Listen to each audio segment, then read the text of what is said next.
This time on Mike Peters' Amazing World of Toys.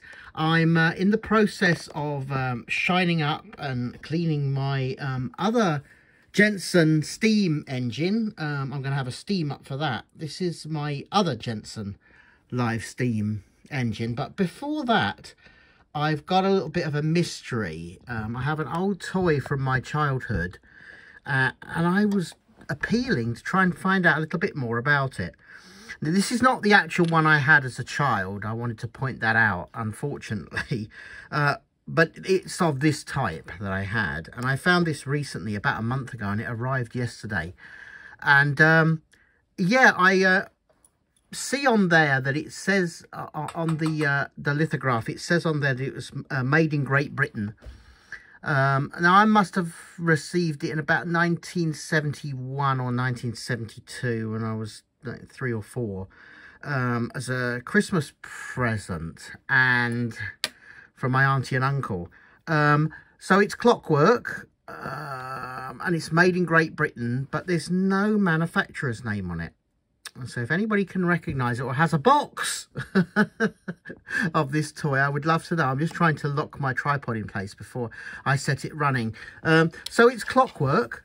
I don't think the mechanism is not as sturdy or as robust as the mechanism in my Metoy bus that I had a video of recently. But this one, it's obviously a mass-produced item, but you get the wind on there, and it's got a little switch. Let's just switch it off. So I have a quick look at the engine. I'm not quite sure what type of engine it is. Just for all the loco buffs out there, it doesn't have sprung buffers. I'll just let you know that.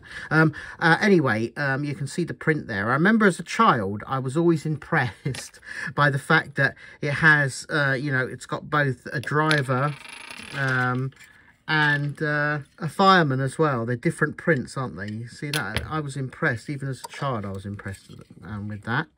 It's printed all around. You could even see there's controls inside there.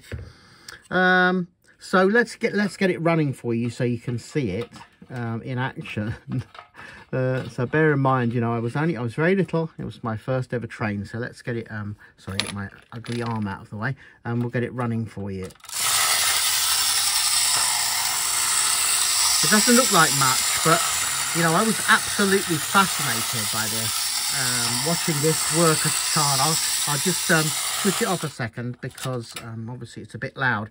But yeah, no, I was really fascinated by the movement. Oh, the chimney come off.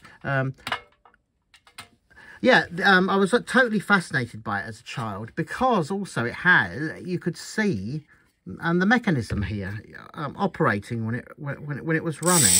It absolutely fascinated me. Oh, that chimney keeps coming off. Yeah, the person I bought it, or I don't know if it's the person I bought it from, but a previous owner had tried to repair that with some glue. So, well, I'll try and fix that up. The other great thing about it, oh, it's really, I'm going to leave that off for a minute because it keeps falling off. And the other great thing about it too was that you could flip that little piece up, and then it's got a rubber tyre, so it actually drives just a lot on you. What a great toy. Fantastic. But yeah, so if anyone can help me, it's just really appeal. If anybody knows which actually manufacturer did actually make these. It's made in Great Britain, so it could have been Metoy. But yeah, if anybody can let me know, send me a picture of an original box or something that it comes in, that would be great. Okay, thanks so much for joining me this time. It was just a quick one, an appeal for yeah, for help really on that toy, because it was you know, it was a really important one. Like I said, it was my very first train, and from that, you know, all other train toys and steam toys followed. But yeah, an important one. Well, thanks so much for joining me again this time. Keep collecting, stay safe, and I'll see you next time. Bye.